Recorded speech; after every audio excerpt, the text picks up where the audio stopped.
nation builders. Welcome to the second summer capital of the Philippines. Tagay na! Pag-aralan ng lungsod ng Tagaytay. Tagay na sa Tagaytay.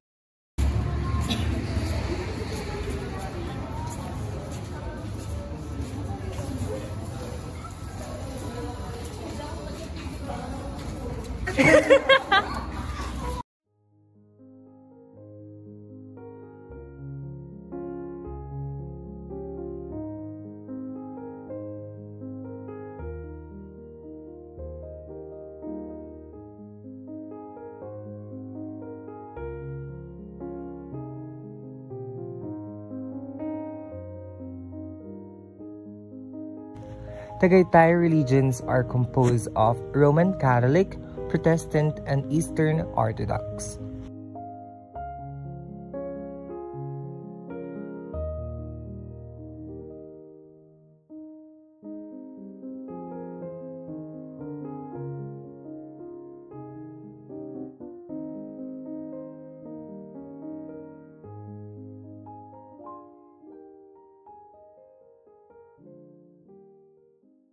Do you know that there are really 40 parishes in the Diocesan Church here in Tagaytay, prominent place of worship dedicated to her?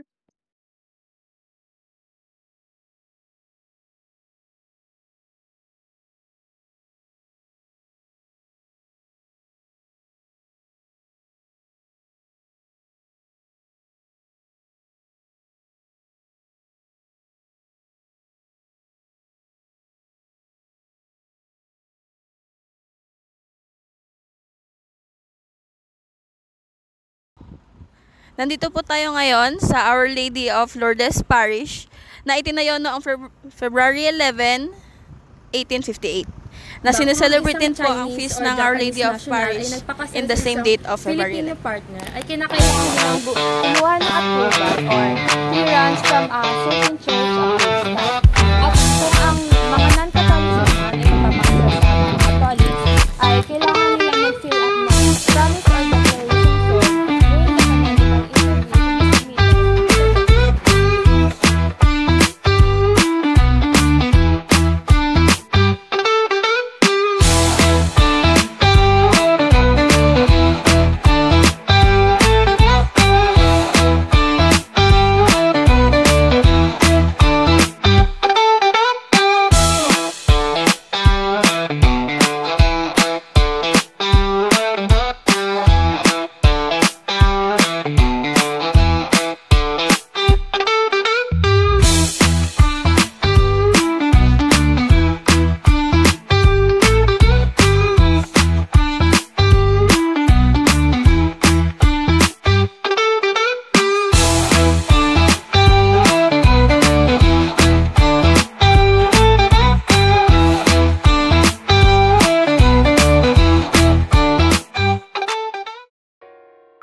The Praying Hands in Tagaytay is a remarkable tourist attraction that stands as a testament to region's artistic spirit and cultural heritage.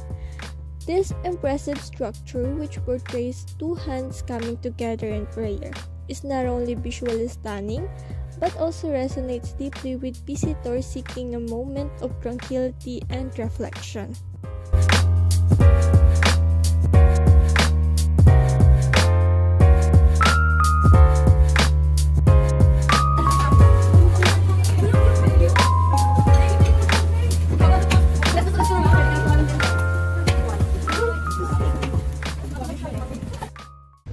Hello guys! So, kakain na po kami for today. And, yan.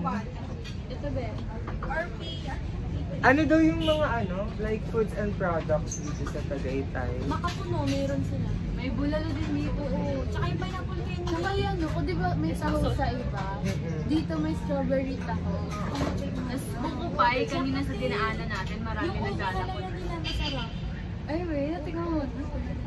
Ano pa? Like, Yung bulalo as. Ano kalasa? Meron sila, te.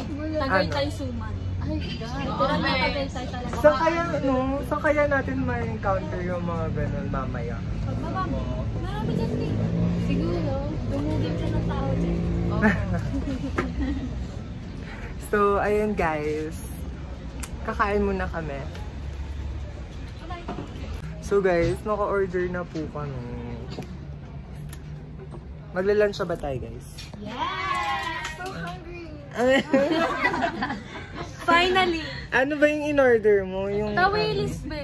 Ano ba Try yun, natin be? yung tawilis. Makikita nila. Isda yun, be. Pakita natin later. Tapos, ano pa yung mga ano, like Meron foods? silang ano, yung kesong puti, be.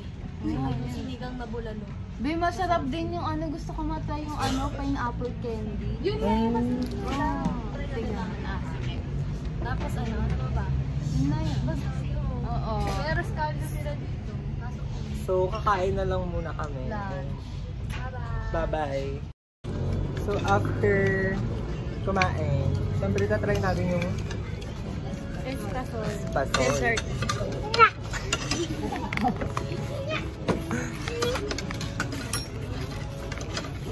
So, nabili namin siya for, ano yun? 100 din. 100. 4 for 100. Plus Hindi, 5 eh. Plus 1 kasi libre. 4 for 100. Plus 1. For student. For student. Ay, ganito siya. Take it. Explain. Ano lasa? Explain the text. Elaborate. Ha. Explain. Lasang espasol. Hindi, masarap siya guys. Kaya pumunta kayo dito sa Tagaytay para mag-espasol. Ano pa? Ano? Para maano? Sa Tagaytay kami. Kasi try nyo to. Try nyo to. Tawilis. After nyo magtawilis, mag-espasol kayo. Only. Pantanggal, lansa. Tama. Kasi masarap daw yung tawilis, guys. Sabi nila.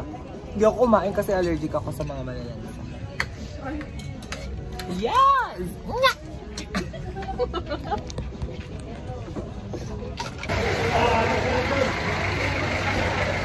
So guys, papunta na po kami sa next destination namin. Saan tayo pupunta, be? People's Power. People's Power Revolution. May lunak person.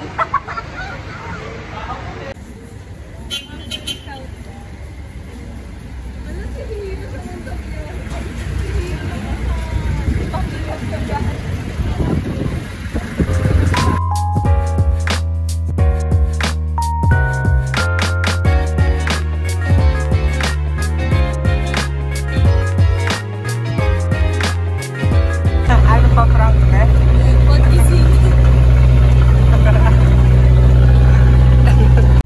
In Tagaytay. Welcome to People's Park, Tagaytay. Located in Mount Gonzales, Tagaytay City.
A lot of people in Tagaytay speak Tagalog as their first language, which has a 93.58%, and some people speak Ilocano as their second language, which has the 1.52%, and their third language is Ilocano, which has a 1.28%.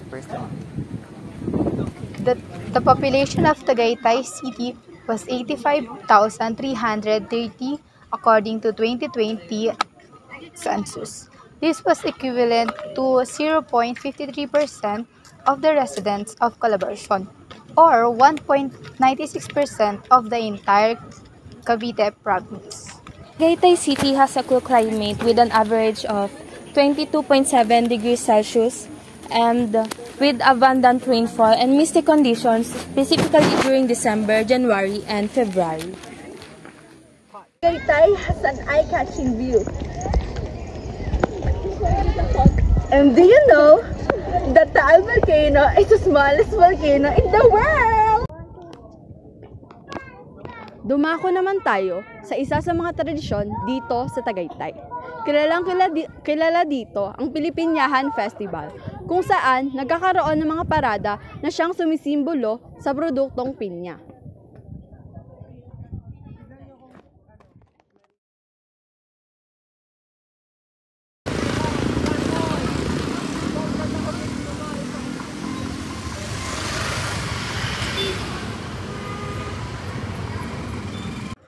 Cavite Province considers Tagaytay as a second-class government city. It is divided into 34 barangays and 213 paroks. Furthermore, the city's main drivers of economy is agriculture and tourism. The view of the volcano is one of the many reasons that Tagaytay is a popular local destination. Just located in 62.7 kilometers south from Metro Manila, and it can be surmised that tourism is one of the major drive that Tagaytay's local economy is. That in just few years, condominium, malls, and even the amusement park is built to accommodate the leisure industry of the city.